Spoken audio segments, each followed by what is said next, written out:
Well, hello everybody. Welcome to Robert's Train Set. This bit of filming has taken most of the day to get working, to be honest. It's not all good news with these systems, but I've now got it running. I've got different trains on to my stream from yesterday, which was Sunday, and today being Bank Holiday Monday, the 2nd of May 2022. And I'm pretty happy actually, although I've just heard a funny noise. I don't know. Whatever. So I've got a lot of trains running on here, and this is what the idea of iTrains was for. You will notice also in this video that I've changed the camera that's right up here. First of all, I've lowered it, and secondly, I've painted it at that end, because that's the end that everything needs to work well. So I hope you'll like that. You still see a good bit. And I'll go round with this camera and just individually follow the trains while they work. It's not perfect. It's sometimes they click out or they go to a funny place. It may be the number of trains I'm running. I don't know. But I think at the moment I've got trains in inverted commas. I think I've got 7 running. I think I have, which, you know, is great. What I find is the inner track is just too small for anything, which is why I've got quite the long St Germans for Kelly. And I'm also going to do a little update, not much, and just show you what I've got. What I have managed to do today, as opposed to yesterday, I've got the signals working, the new signals, so I'm pleased with that. I'll just show you a little bit on what it was. It was just basically a bit on the computer, sorted. It's trying to remember all these bits that you need to do, you know. So I think that's enough waffling from me, isn't it? Oh, one other thing, on last night's stream, I think I moved Sparky 107, who I was very pleased to come on the stream from Canada, and I think I moved him and his entire house and his train set all the way over to USA. So I do apologise for that. In the heat at the moment, but I'm pretty sure he lives in Canada, which, you know, is the right side of the Atlantic at least. At least I got that right, didn't I? Okay, everybody. So we'll have a bit of the trains, and then a little bit of a update, and then a bit more of the trains. And I think that'll do for this video. Cheers, everybody. Cheers. I think the first one to watch is this little 03 shunter. It's been superseded by the 08 on the guards van train, basically because Neil from the Vauxhall Railway in France, northern France, wanted to see the 08. So I've got the 08 on the middle track, and something's just got out of position again. But this little 08, this little 03 goes round this, stops before it goes onto the main track, and then comes back again. So quite pleased with that. Again, it's another train route, fairly quickly to do.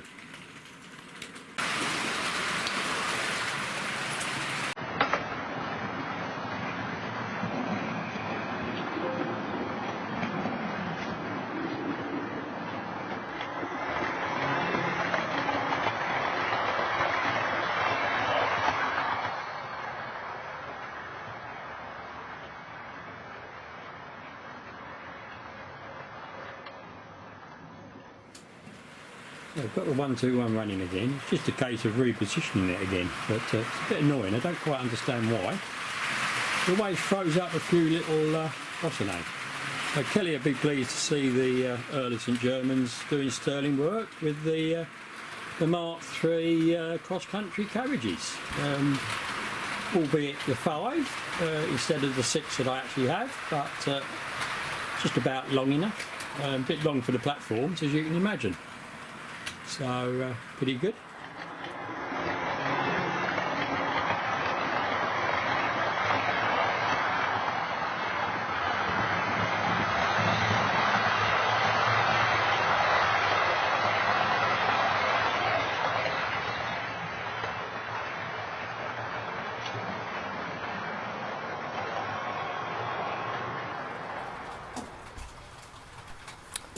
So this is the bottleneck of the title. and as you can see we have two loops converging at the same point, and if iTrains doesn't control the points properly, we'll have a few comings together, which I did have. I will show you one or two problems later on,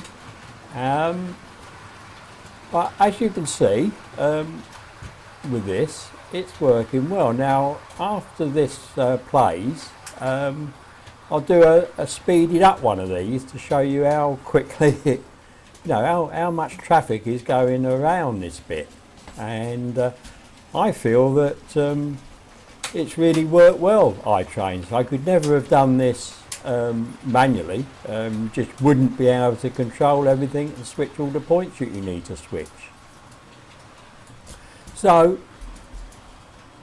that's the name of the title, and why, and that's why I moved the high altitude camera to this position. Now where that camera was is as high up as it can go, which means I wouldn't get the outer loops, the new loops that have been electrified and integrated into iTrains. And it does make an awful lot of difference, because I can run two fairly long trains on this outer loop, and they work, which isn't the case, as I've said earlier, on the inner loop. The inner loop, it's very difficult to get more than one train running reasonably. They just bind up. So size of the layout is a problem, and probably the layout is probably not ideally suited to iTrains controlling it. So now just the fast forward, so to speak. Hope you enjoy this.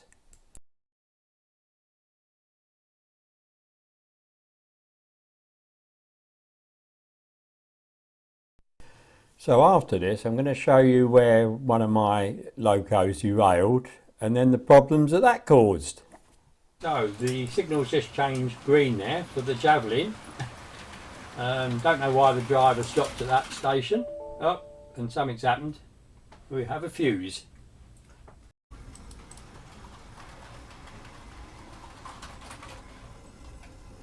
Well everybody, as you can see, it is certainly not trouble-free being computer controlled. I've had loads and loads of problems, which I'm going to show. I have shown you a bit, and I'll probably show you a bit more.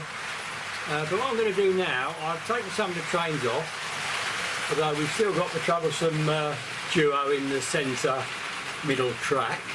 Don't know. It's almost as though they get tired, because they were all running lovely this morning, no problem at all. Yes, I've stuck a camera in front of them, or a few cameras, but yeah, it is really weird. The 03 Backman here is still going backwards and forwards, which is working well, and it's going over the point without stalling or anything, so it's great. So I'm just going to take the camera off and we'll do a little bit of this update. There's not an awful lot to see, in fact you know most of it, so, but I thought I'd just do it. Alright everybody? And I'll leave the trains running until they seize up again. The outer track and the inner track seem to be working very well now that they haven't got to put up with the other trains. It's just this middle track that is a bit of a problem, which I don't understand. One of the things that does affect it is how the individual locomotive stops and starts. So you can get one that works lovely and another one that either goes too far or, yeah, you know what I mean? So let's get on with this. And as you can see, it's nudging up to 75 in here now. It's a bit warm for me really. And if I pan down, the battery's running low on this, so I think we're going to have to turn this off. But I've got a lot of, hell of a lot of footage on here, so it should be good. And I got my cup of tea here because it's 3:15. So let's go and do this update. So if the P95 comes up, is it due to stop? No, and the signal's changed. So pleased with this. We'll run at the end of this platform. So at the moment it's red.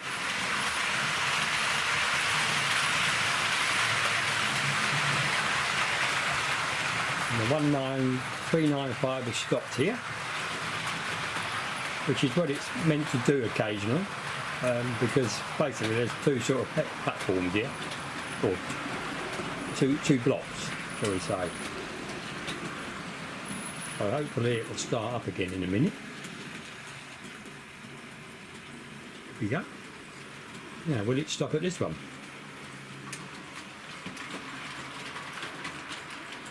Well, it looks like it. It has. No, it can go. So as you saw, signal change. So because I've got these new electric signals, I've relocated some of the Ceramore ones. Basically I've tried to put them at the end where there isn't a signal. I mean, in future I might get some electric signals, but I think they certainly look grander than the Hornby ones, don't they? Even though they are Hornby themselves. So we'll keep these and just move them. As you know, I moved this one to the sidings.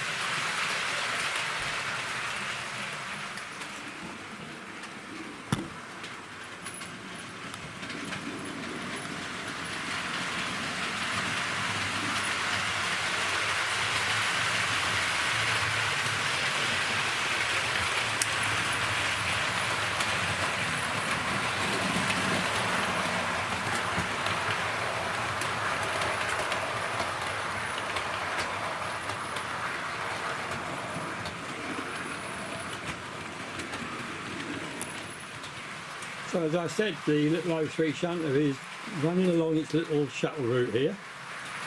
No problem. Only gets stopped when the bigger trains cause a whoopsie. If we follow it along, or her along, oh, we've got no girder bridge anymore.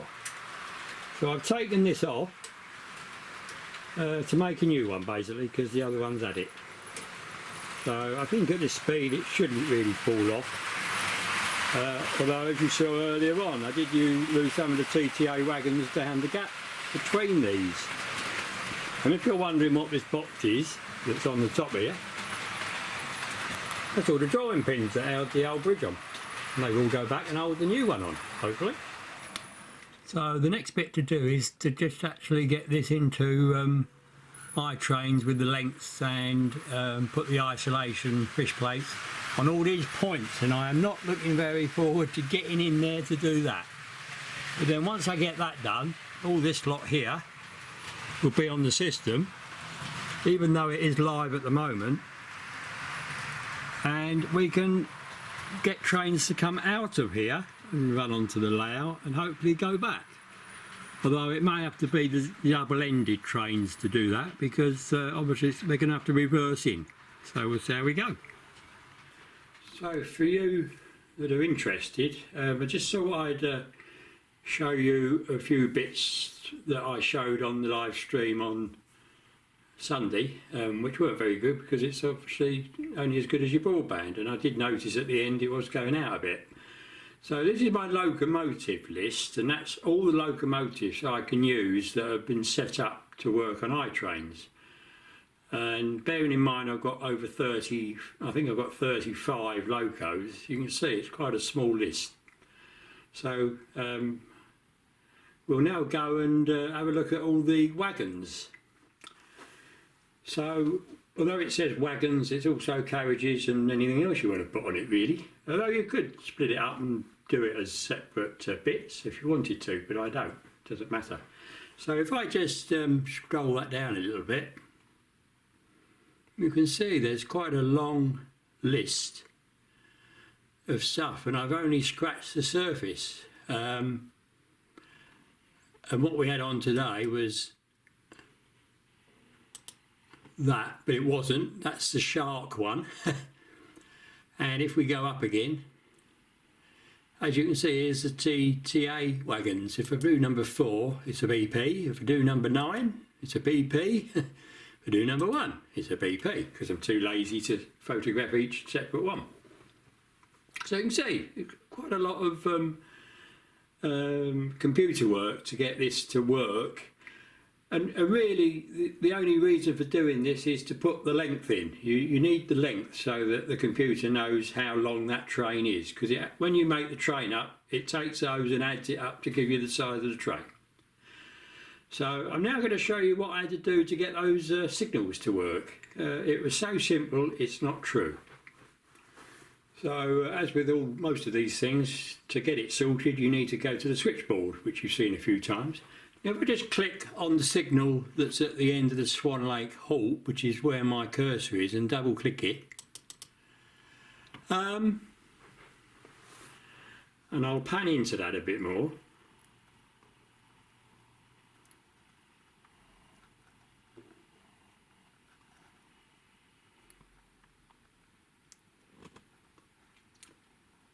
So the signals in iTrains can accommodate very many signals, foreign signals, English signals, everything. The English signals start at free aspect, which I obviously don't have, so I have to just use their basic signal. But if you notice, all these little black squares, oblongs, they're the different displays you can have. And where I went wrong is when I set these up, all those displays are ticked, as you can see with the top two, which is stop and go.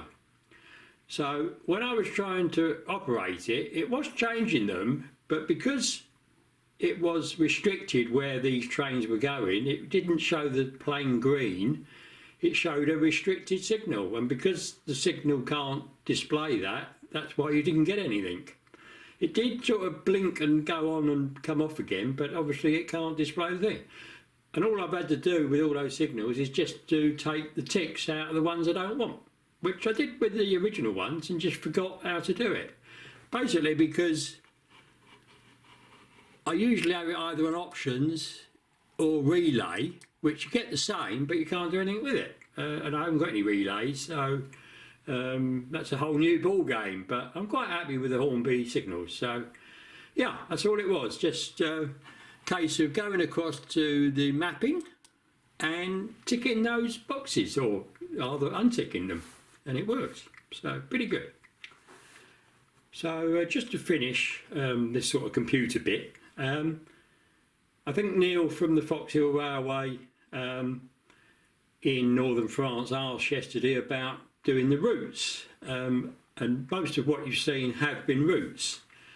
And I just thought I'd show you the one for that little shunter, because it's, as you can see, pretty simple. So you just basically give it a name and a description, and I did it as a shunt, but you can actually change it and have a default or whatever, but it was a shunt, so I put it as a shunt. And just to add things, you sort of start off with this blank, and then you append, and you get that. And then if you look at the bottom, if you want to use a block, which is what I did, you just click that, and then when you click on there, all your blocks come up, and you just choose the one you want, and that's how you do it. But we don't need that, so we'll remove that one. And that's all it is. And then where you want it to stop, you just click on it to do 100%, which you need to, and how long you want it to do it for. So in this case 5 seconds, which is still quite a long time actually. So yeah, that's how you do it. So this is the program for the route that the 121 did from the terminal station north to the terminal station south, and as you can see, there's quite a bit of stuff here, as you can see. So it's quite a long route. So, and you have to get it in the right order. Now I redid this because if you look over here where my cursor is, if you can see it, yeah. So where my cursor is moving around, I redesigned that bit because it wasn't representative of what the layout was like. And I think that's what may have caused this point not to work very well. Yes, it does occasionally not work, but I think it's, as I said in earlier videos, you might do the same route, but it's never the same if you've got other locos running, because they're all in different places at different times. So that's how that works. So I think we've had enough of the science, haven't we? So I'll get rid of this one and we'll go back to what you operate it all on, which you know. So I'm going to leave that. So out we go. And there's my local beach, my picture. So very nice place. So we've had a little change here. The H1 was starting to derail on that point that this has just come over, and I had it before and it will not go. So I've just swapped St Germans and the H1 onto their prospective trains. So we've got a new train here with all the same carriages, fairly easy to do. And I think something's just got out of place again. It's the 121. It's causing a bit of a problem.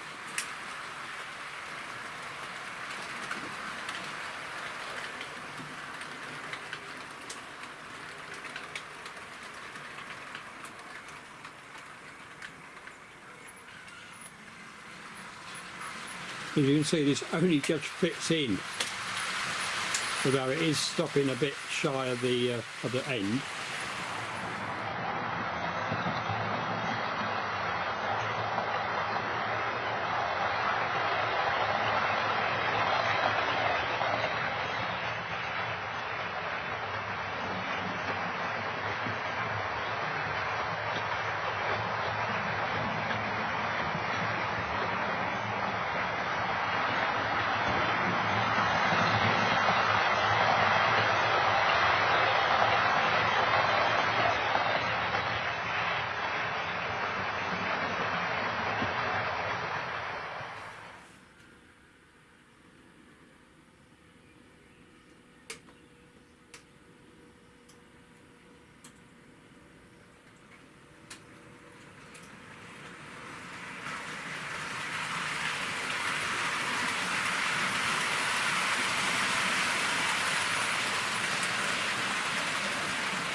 So after the 395 exits the station, we'll be going to another one of those speed up overhead shots where it was all working lovely, and then I slow it down to show you what happened to those TTA wagons, basically caused by one of the points not changing or changing too early.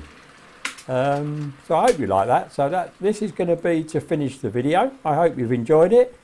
I'd like to thank all my new subscribers that have come on. I hope you're enjoying the channel, and any more that would like to join, please do. It's free. Cheers.